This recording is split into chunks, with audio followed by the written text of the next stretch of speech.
Legal, começando mais uma edição do Podcast Mão, podcast número 20, nesta quinta-feira, dia 27 de agosto de 2015, ao meu lado sempre o grande Teleco, tudo bem, Teleco? Fala, Marcão, vai Corinthians.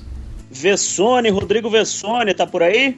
Tô aqui, um grande abraço a todos. E o rei da televisão, Vitor Guedes. Tudo bem, Vitão? Tudo bem, e triste por ter acabado esse ano com um grito de quarta-feira, agora só em 2016, né?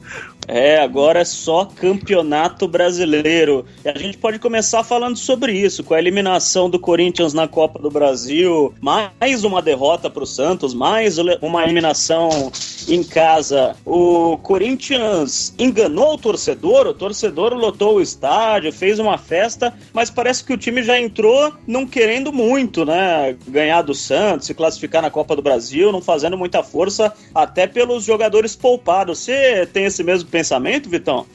Tenho sim.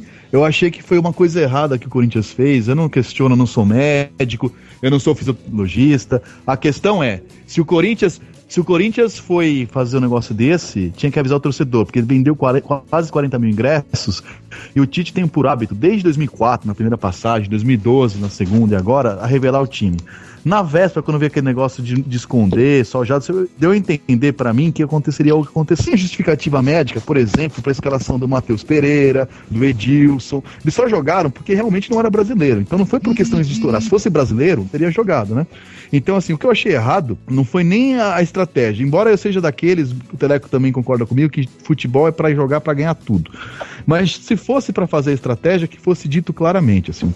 O Corinthians não tem o direito de enganar seu torcedor. Teve gente que foi lá acreditando que ia ganhar o jogo de 2-0, teve gente que apostou com a média de 3-0 achando que ia ser a força máxima, enquanto isso Elias estava no banco assistindo a partida, enquanto isso o Fábio estava sendo poupado pro jogo de domingo com a Chapecoense. Isso eu não aceito, assim, acho que o Corinthians tem que falar a verdade pro seu torcedor. Que assim, não é que ele ia chegar e ganhar de 5-0 ontem na maior moleza, só saiu porque ele quis, etc. Mas, puxa, se era pra fazer isso, podia ter feito misturado, né? Podia já ter misturado já no primeiro jogo, já podia falar, gente, a gente não tem elenco suficiente, a gente gostaria, mas não tá dando conta, a gente vai botar uma meninada nova, e não é isso que aconteceu, a gente fica com cara de trouxa.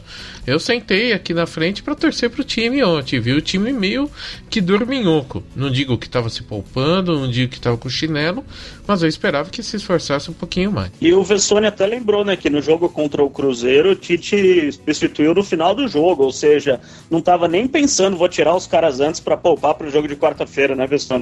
Foi realmente assim, ele houve um planejamento que eu não discuto, eu concordei com esse planejamento de priorizar o brasileiro, só que na hora de executar, eles executaram completamente equivocados e foram muito mal na execução. Primeiro porque jogaram com o time titular na Vila Belmiro. Então você joga com o time titular na Vila e com reserva dentro de casa, todo bagunçado ali, todo misturado, com jogadores no banco, com substituições ali só para constar. Então, assim, de cara você tem esse erro.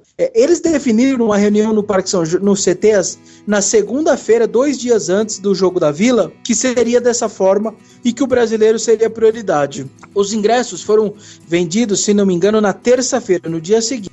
Então faltou, como o Vitão disse, transparência e honestidade com a torcida. Bastava simplesmente falar na segunda-feira à tarde do brasileiro, nós vamos tentar eliminar o Santos, só que a gente não vai estourar nenhum jogador, a gente vai priorizar o brasileiro, a gente quer todo mundo muito bem contra o Cruzeiro e contra a Chapecoense no outro final de semana. Então nós vamos jogar com o que der e com o que tiver de melhor e vamos colocar em campo, ok? Então quem vai comprar o ingresso tem que estar ciente, quem vai para a Vila e quem vai comprar ingresso para a Arena vai ter que estar ciente de que o Corinthians pode não ter força máxima. Então, essa honestidade com a torcida que faltou, na minha opinião. Repito, eu não sou contra a prioridade no brasileiro, nunca fui, nem você. Acho que fez certinho, o time é líder do campeonato, 4 pontos de vantagem, tem tudo para ser campeão brasileiro, que é um título dificílimo. O Corinthians conseguiria 3 títulos na era dos pontos corridos, o que seria muito difícil. Acho que só o São Paulo conseguiu. Seria o hexacampeonato, ninguém teria mais título brasileiro que o Corinthians, juntamente com o Flamengo e São Paulo. Então, enfim, ninguém discute a grandeza do Campeonato Brasileiro. Só que eu acho que faltou essa honestidade com o torcedor, e ao deixar claro que a prioridade era essa. Por mais que a gente, por exemplo, aqui do Lance descobriu essa reunião, nós demos matéria, houve até uma repercussão em TV, etc., mas ali faltou de verdade uma coletiva na qual anunciasse isso para todo mundo e com clareza. E aí sim, você como torcedor comprou o ingresso, você estaria totalmente ciente de que o meu time tá dando prioridade pro outro campeonato. Como acontece lá na Europa, Copa da Inglaterra, Copa da Espanha, que o cara já vai pro jogo sabendo que vai estar recheado de reservas, sabendo que não é a equipe principal, porque ele sabe que lá é assim. Então assim, é isso, meio que o clube foi enrolando, na coletiva enrolou mais um pouco para chegar lá no dia do jogo com todas essas modificações. E principalmente, para mim, o maior erro de todos, já que era para priorizar, por que colocou o time titular na Vila Belmiro? E aí, esse foi um grande erro para mim. Se já tivesse colocado um time reserva ou cheio de reservas ali, você entenderia uma derrota de 2-0 até de maneira mais fácil, teria poupado para jogar ainda melhor contra o Cruzeiro e poderia até revezar de novo agora na quarta-feira com a torcida consciente. Então esse, para mim, o planejamento não foi errado, só que a execução foi totalmente errada. O clube, a diretoria, a comissão técnica não foram honestos com o torcedor. Eu concordo gênero legal com o Vitão nesse sentido, e com a maioria dos torcedores que ficou com um pouco esse sentimento hoje com aquele jogo, num jogo normal. O Corinthians levou o jogo para não passar vergonha. Um 2-1 ali, se tivesse um 2-2, sairia certamente todo mundo feliz, porque não teria perdido em casa, etc. E estaria todo mundo feliz hoje, pelo menos aliviados de não ter nem perdido o jogo. Então, eu acho que faltou essa transparência. Estou com vocês. Houve um planejamento e a execução foi péssima. Então, mas vocês não acharam também que quando eles estavam jogando ontem parecia um amistoso? Pra mim parecia. Chegou uma hora lá, eu tava parecendo o jogo do Casual. Mas, Teleco, desculpa te interromper, é isso mesmo. Porque assim, que mensagem você passa pro jogador? E pra torcida, você escalar um time que você deixa um jogador de seleção brasileira no banco poupando pra Chapecoense? O que o Vessone disse agora, vê assim, não vamos passar vergonha. O Matheus Pereira jogou ontem porque era um garoto que tá pronto pra jogar e queria ser testado, ou porque era um jogo treino? O Ralf jogou pra pegar a hit pra jogar com a Chapecoense, ou porque ele era um volante necessário pra fazer 2 gols no Santos? Não, o Romero nunca teria entrado num jogo de Campeonato Brasileiro. Exato. Na frente dele tem o Mendonça, na frente dele tem o Edilson jogou porque era o jogo pra Edilson ou por causa do Fagner? Essa é a questão. O Corinthians jogou pensando na Chapecoense, usou o Santos, um jogo treino contra o Santos. E aí eu vou discordar só um pouco do Vessone no seguinte, se foi uma estratégia, foi muito mal traçada. Porque assim, ao sinalizar que essa era a estratégia, não podia botar a força máxima contra o Santos na Vila. Quer dizer, parece choro de quem perdeu lá e não tinha chance, assim, Então, assim, se é estratégia, e não vou discutir com o médico, e não vou discutir que o time não tem... Pra mim, o Corinthians não tem elenco nem pra disputar uma posição, nenhuma competição, quanto mais 2. Elenco de Corinthians não tem. Só que acordou líder 4 pontos na frente. Agora não pode... então não dá pra abrir mão disso. Agora, se você tá pensando no brasileiro, você não escala Renato Augusto, Jadson, Gil, o time inteiro na Vila Belmiro.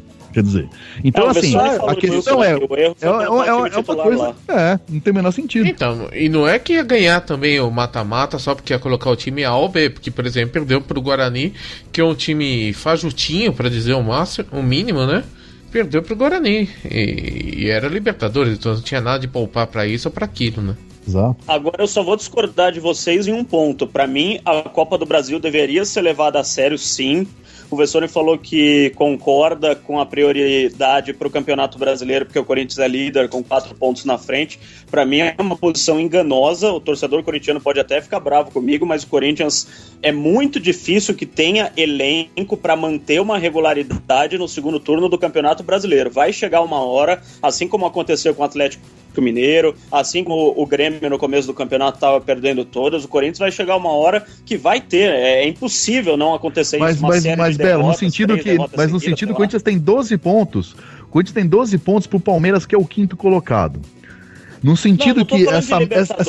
Não, mas eu tô falando porque agora tudo é vaga pra Libertadores, é uma coisa irritante. Não se disputa título. Agora, é mais fácil o Corinthians chegar em quarto lugar no Brasileiro do que ser campeão da Copa do Brasil. É um mata-mata de 8 times grandes, você podia passar agora e cair na próxima, Então, assim, o Corinthians tem como administrar, mesmo com esse elenco, que é fraco, mas também não é muito mais fraco que o Sport, não é mais fraco que o Fluminense, quer dizer, tá disputando com o time. Não, mas você tá falando em termos de classificação pra Libertadores, né? Pra terminar até o quarto lugar, eu tô falando de título. Então, e de título mesmo, eu acho mais fácil o Corinthians, eu também sou contra priorizar normalmente. Com esse elenco, que não é elenco pra disputar título, é mais fácil você ser campeão brasileiro disputando um campeonato só com 4 pontos na frente contra equipes que estão disputando a Copa do Brasil do que a Copa do Brasil. Assim, esse negócio de caminho mais curto, mais fácil, é uma cascata, é fácil conseguir um time bom. Hoje, o Corinthians acordou 4 pontos na frente do Grêmio, não tô dizendo que é fácil, que vai ser campeão brasileiro, que tá com uma pão na taça. Mas era muito mais provável ontem, antes do jogo do Santos, mesmo, não é fácil falar agora, mas já era mais fácil ontem ser campeão brasileiro do que ser campeão da Copa do Brasil. Mas agora você pensa na história da Copa do Brasil. Times que já chegaram na decisão da Copa do Brasil. O Sport já chegou na decisão da Copa do Brasil. Mas era uma época, Belo, que os times grandes da Libertadores não disputavam. Desde o ano passado que os times grandes disputam, ficou mais difícil. Diferente, Belo. Sim, mas dá pra você formar um time, formar uma equipe boa e chegar longe na Copa do Brasil, formando um time bom sem elenco. É muito mais fácil que no Campeonato Brasileiro, isso que eu tô falando. Mas não quando você começa 4 pontos na frente no segundo turno, né? Belo, é muito diferente. O Palmeiras foi rebaixado no Brasileiro e ganhou a Copa do Brasil. E ganhou porque simplesmente, sabe por quê? Porque não tinha os times da Libertadores. Então, assim, se você passa pelo Santos, você vai pegar agora, daqui a pouco, o Grêmio. Ou você pega o Inter, ou você pega o Palmeiras, etc. E aí você vai ter 2 quartas-feiras pesada, com a cabeça pesada, o psicológico lá em cima, a cobrança, etc. E o domingo pra você vai ter que ser de descanso.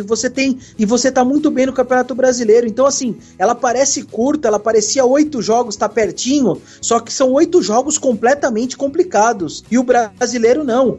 Em relação a isso que eu tô falando, o Andrés foi na ESPN esses dias e até um jornalista de lá disse que cometeu lá, falou, ele foi embora tal, mas falou uma coisa em off aqui que eu vou abrir para os nossos telespectadores. O Andrés disse que se, na conta lá interna, se o Corinthians ganhar todos os jogos em casa, o Corinthians é campeão brasileiro, que dificilmente perderia o título, independentemente do que acontecesse fora de casa. E aí você faz uma conta, o Corinthians tem 43 pontos e mais 10 jogos em casa. Então com 70... mais 9 agora, ele tinha 40 e faria mais 10 em casa. Então, assim, com 73 pontos, 72, é possível sim ser campeão brasileiro. O Corinthians foi campeão brasileiro em 2011. 43 mais 9 dá 70 pontos, certo? 9 vezes 3, 27, dá 70. O Corinthians tem 10 jogos em casa e 9 vitórias, é o melhor mandante. Agora é óbvio que vai fazer jogo fora, vai fazer ponto e vai perder algum ponto em casa. Mas é uma conta que tem que combinar com o segundo colocado, né? E eu continuo achando que o Corinthians não é, com todo respeito, o Náutico, o Corinthians não é o Figueirense que tem que abdicar da Copa do Brasil por causa disso. Eu entendo o que vocês estão falando, o Corinthians está bem realmente na classificação do Brasileiro, tem muita chance de ganhar, mas o Corinthians teria muita chance se levasse a sério a Copa do Brasil também. Então, Belo, na verdade, eu concordo com você. Nossa única discordância, eu concordo que tem que jogar para ganhar, nem vou discutir Corinthians não Figueirense. A única diferença do que a gente pensa é que eu acho que era mais fácil, agora é óbvio que né? Mas você acordando 4 pontos na frente do Grêmio, com 12 pontos do pelotão de trás, era mais fácil ser campeão brasileiro do que da Copa do Brasil. Uma Copa do Brasil que a gente ia ter que jogar passando do Santos, vai ter o sorteio segunda-feira, podia pegar aí um Grêmio, um Inter, podia pegar um Palmeiras, um São Paulo, sei lá quem. Depois disso, pegar outro time do mesmo tamanho, em ida e volta, sendo que no Brasileiro o Corinthians larga com 4 pontos de vantagem do Atlético, 6 do Grêmio e 12 do resto. Então era mais fácil ser campeão brasileiro que da Copa do Brasil. Agora, no resto, assina embaixo o que você falou. E agora que a gente pensa só no Campeonato Brasileiro, tem jogo no domingo, 4 da tarde, lá na Arena Condá contra Chapecoense. Aliás, estádio bonito, Arena Condá, parece aqueles estádios de cidades do interior na Europa, assim, estádios que recebem até a Liga dos Campeões. É um estádio bem feito, o estádio em que o Corinthians vai jogar, e o Corinthians tem história de vitória, né? Ganhou por 1-0 lá, aquele gol do Paulo Guerreiro no Campeonato Brasileiro do ano passado, se eu não me engano, né, Vessone? Foi isso. E chegou a hora de falar da promoção aqui no Podcast Timão, promoção da caneca oficial do Corinthians. Aliás, vários produtos oficiais do Corinthians que vão entrar nessa promoção aqui do Podcast Timão para o ouvinte do nosso podcast. Mas na caneca oficial do Corinthians, essa promoção vai até o final do mês. Muita gente perguntando até quando que eu posso participar da promoção. Até o final do mês. No primeiro podcast do mês que vem, a gente passa o nome do vencedor. E para participar, é só mandar um e-mail. No título do e-mail, você responde a pergunta do Vitão. Qual que é a pergunta, Vitão? A pergunta é: 16 de dezembro, antes de Paulo Guerreiro fazer o gol do bicampeonato mundial em 6 de dezembro, um grande ídolo fez um grande gol importante que entrou para a história em 16 de dezembro. Quem foi esse jogador? Em que ano? Que gol foi esse? E por que você quer ganhar a caneca? E por que esse gol está na história do Esporte Clube Corinthians Paulista, é isso? O nome do autor do gol você coloca no título do e-mail e por que você quer ganhar a caneca. Qual é mesmo e-mail, Belo? Corinthians, o corpo do e-mail. O e-mail é podcastmão@gmail.com. podcastmão@gmail.com. Mas para ganhar tem que seguir a gente também nas redes sociais. No Twitter, @podcastmão, no Facebook, podcastmão, Instagram, Podcast Mão. Quanto mais você seguir a gente, mais chance você tem de ganhar essa caneca oficial do Corinthians. E para finalizar, já que a gente já falou muito nessa semana, começa com o Teleco. Quem se salvou no jogo contra o Santos e quem teve abaixo da crítica dos jogadores que estiveram em campo, ou pode ser da comissão técnica também, já que o Tite levou muito pau, Teleco? Eu gostei do Matheus Pereira, dentro das limitações, o time não ajudou. Verdade que o Matheus Pereira não foi assim um super destaque, mas tá lá, pelo menos ele entrou a primeira vez e entrou aí nessa fogueira aí, o time não ajudou, mas conseguiu se segurar. O Wagner Love também correu muito, ajudou no que pôde. Agora o pior mesmo é Edilson, né? Naquele segundo gol ele voltou como se estivesse de férias. Alguém devia ter falado pra ele que era a hora do almoço, que ele ia voltar correndo. O Edilson que levou bola nas costas o jogo inteiro. E aí, Vessone, pra você, alguém se salvou e quem teve muito mal no jogo de ontem?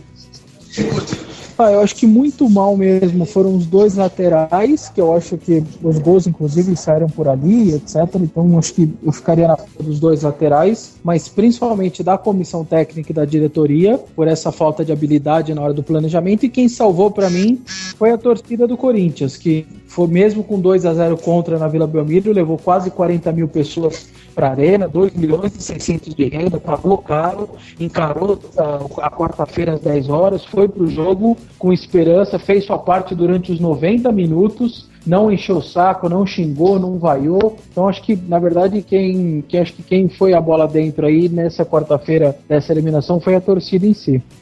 Bem lembrado pelo Vessone. E aí, Vitão? Para mim, disparado, o melhor em campo do Corinthians foi o Renato Augusto, assim. Não teve no seu melhor, mas foi próximo do seu melhor, procurou, quase fez 1-0 antes do gol do Santos, teve próximo do seu potencial, foi só o Renato Augusto. Concordo com o Vessone que os dois laterais estiveram abaixo da crítica, especialmente o Edilson, mas assim, eu não esperava mais disso, porque o futebol dele é esse mesmo, assim, não é má vontade, mau dia, ele joga aquilo lá, que ele jogou ontem.